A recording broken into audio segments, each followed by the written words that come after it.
Hallelujah. Mukama waffe yebazibwe olunaku lwa leero, olunaku lwa Sunday.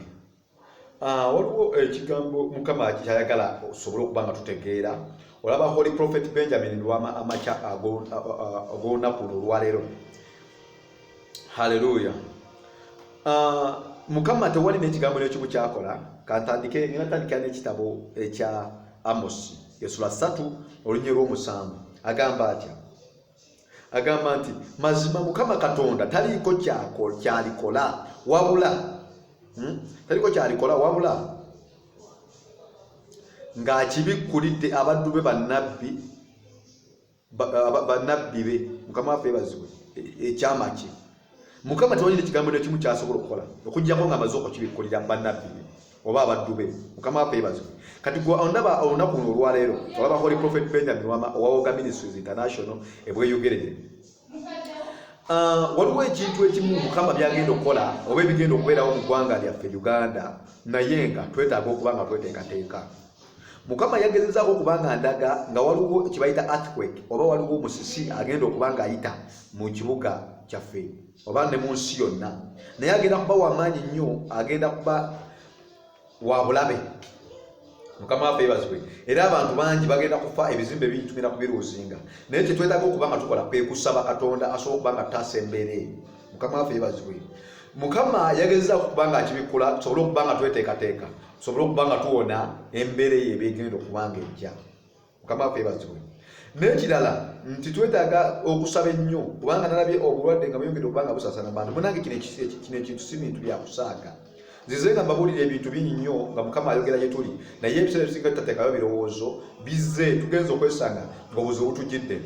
Nabategeeza emabega ne mbagamba gwe wenna mu mbeera eno egenda mu maaso ne mu mbeera gye tulina ey'obulwadde oba COVID-19 obutabadde ensi yonna okutwaliza awamu, gwe alina w'osobola okuba nga olima oba nga osobola okukwata ssente zonna z'olinawo n'ostockinga emmere oba n'ogula ebintu ebiri eatable, kugamba ebintu nga bisobola nga byakulya naddala ebyo ebisobola okumala ebbanga eddene nga biri mu store. Obugagga bugenda kugira mu maaso. Ensi tuli mu kulima era abantu balima naye tekimala kubanga ensi egenda kusitavinga nga kyetaaga yemmere. Mukama waffe yebazibwe. Njagala okutegeeza nti tuveeyo tubeeko ebintu bye tulima. Bw'asobola okuba nga osuubula ebintu bisitookinge. Mukama waffe yebazibwe. Kubanga gavumenti zigenda kutandika okunoonya emmere gye zigulisa abantu baazo naye nga teziraba mmere. Mukama waffe yebazibwe. Njagala okutegeeza nti embeera eno egenda mu maaso Katonda alina solution gy'asobola okuba nga ayogera gye tuli, kubanga tewaliwo n'ekintu n'ekimu ekisobola okubaawo okuggyako nga Katonda amaze okukibikulira bannabbi be abaddu be. Mukama waffe yebazibwe. Bino embeera nzikiriza bulungi nti waliwo abasajja ba Katonda byali yayogera nabo naye gw'okuba abantu abamu tebabawuliriza. Ebbanga eryo eriise nagezaako okuba nga ndaba ng'abantu bagamba kiki ekigenda mu maaso. Oliza Holy Prophet Benjamin Lwama, naye waliwo prophet omulala bamuyita Prophet Elvis Mbonyi yayogera oluvannyuma awo n'agamba nti embeera nze eyaliwo nze nali ngimanyiiko naye abantu abamu temwakitwala nga kikulu, mwaddamu mujerega n'okumuvuma. Mukama waffe yebazibwe. Bwe bababuulira nga mugamba lwaki yeeyogeza naye ate bwe batababuulira ate nga muvaayo nga mwogera. Kati nze mbabuulidde waliwo enjala ejja okujja mu maaso. Mukama yakutte malayika we n'abaako ebifo bya Nambuza n'atwala nga Nambuza n'agenda nga nadaga abantu nga bali bubi, abantu ng'embeera gye balimu enjala ng'ebaluma. Mukama waffe yebazibwe. Nga bali mu masitoowa ng'enjala ebaluma okama ne badduka ne mu kalantiini bo ne badduka ne mu mayumba mwe baali babalokingidde town nga babalokingiddemu ne bagamba nti no we have to go, ne bagenda bakola demonstration. Awo wakati mu demonstration obulwadde ne bweyongera okusaasaana mu bantu nga buli uncontrollable, kugamba nga tebukyaziizikika. Tetuganya mulabe kutukuba ggoolo ow'Oluganda kubanga nageza okulaba ng'omulabe ayagala tukuba ggoolo ng'ayagala okuba nga atuwangula. Naye bwe tuvaayo ne tukola ebyo ebigambo nga Mukama bageza okuba nga tulaba, tugenda kusurvivinga. Observe the directives abasawo nga bakugamba keep distance, social distance. Mukama waffe yebazibwe. Munaabe engalo, mukozese masks ng'oli mu kifo eky'olukale. n'ebirala byonna bibazze nga babagamba okuba nga twekipinga. Naye njagala okutegeeza nti tulina okuvaayo okuba nga tusaba. Nabagamba nti bwe bubonero obulaga nti Mukama akyusa omulembe.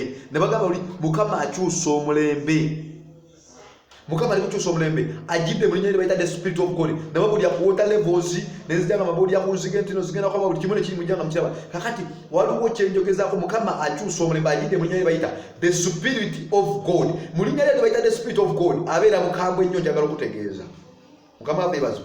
Abeera mukambwe nnyo mu linnya lye bayita the spirit of God. Lulindi omwoyo mutukuvu abadde performing. Actually, let me tell you this. Okay, abamu oyinza obuteba kolwalero gwe nina kikubuli oyinza okukyewunya. Mu mulembe guli gwe tubaddemu omwoyo mutukuvu abadde nga asobola okukola mu kanisa nga n'omuntu omusumba oba nabbi oba mutume oba omuweereza yenna oba omulizi w'ekika oba omusomesa ng'asobola okuweereza ku kituuti nga si mutuukirivu. Katonda najja n'asindika omwoyo omutukuvu n'apafominga. Naye ku luno yagenda okwejjira kibayita the spirit of God. Kibategeeza ye yeetuulidde ye yejjidde yennyini. Ajidde mu linnya lye bayita spirit of God. Tumulaba ng'ajja ng'akozesa bannabbi yajjiranga mu linnya lye bayita the spirit of God. Yali nga mukambwe nnyo mu linnya lye bayita the spirit of God. Njagala okutegeeza nti aba abanja kibayita obutuukirivu tatuula watali watukuvu. Tulabye water levels ez'amazzi nga zijja zirinnya tuwulira ebintu ebigambo tujja tulaba ebintu ebyenjawulo. Naye njagala okutegeeza mu Bayibuli Mukama bino byayogerako byageza tewali kibaawo nga Katonda tamaze okubulya bannabbi bannabbi kino kyekituleeta okuba nga twogera gye muli ne tugamba kino kigenda kubaawo nekyo kigenda kubeerawo mwetegeke. Kati nga bwe mbagambye waliwo tsunami waliwo ekigenda okubeerawo mu nsi. Musa agenda kusuula ebizimbe agenda kusuula ebizimbe naye twetaaga okuba nga tusaba eggwanga lyaffe Uganda tuliwonge lireme okubeera mu nkawo tyabagaako. Nkugambye omulembe Katonda agukyusa. Buli mulembe Katonda yawe yajjanga nga agukyusa teyagukyusanga mu mirembe. Mukama afeebazibwe. Ate mu linnya lye bayita the spirit of God ajidde mu kibayita obutuukirivu. Luli eri nkugambye nti omuntu abadde asobola okuweereza najja n'asabira n'abalema ne batambula naye nga si mutuukirivu. Naye njagala okutegeeza mu kino kibayita the spirit of God yennyini nga yejjidde yeetaaga obutuukirivu era abwagalya ddala. Olaba Holy Prophet Benjamin Rugwama owawoga Ministries International ebweyogerere. Njagala okutegeeza nti faayo buli omu nabagamba ogenda ofuna omunagiro gwo. Katonda agenda kola revival gesinzira mu Uganda ekwate ensendera bagiyita Kenya, ensendera bagiyita South Africa n'ensendera bagiyita Ghana. Mukama afeebazibwe. Era immediately after the coronavirus nga lockdown zivuddewo ensi ezo ngenda mangu kubanga waliwo obone Mukama beyandaze nga waliwo ne bannabbi b'onimba bagenda okuyingirirawo mu mulembe ogwo nga ne Sitaani atumye ababe. Mu 2023 njagala okutegeeza ogenda kulaba omulembe mupya. South Africa n'amawanga gasinga ne Ghana nalabye nnyo okusingira ddala abakazi Mukama basinze okuba nga ayita. Era agenda kuyimusa abagagga abapya. Era abagagga abagenda kubayimusa ng'ensonga ebayimusizza ekikulu kuwanirira mulimu gwa Katonda. Mukama afeebazibwe.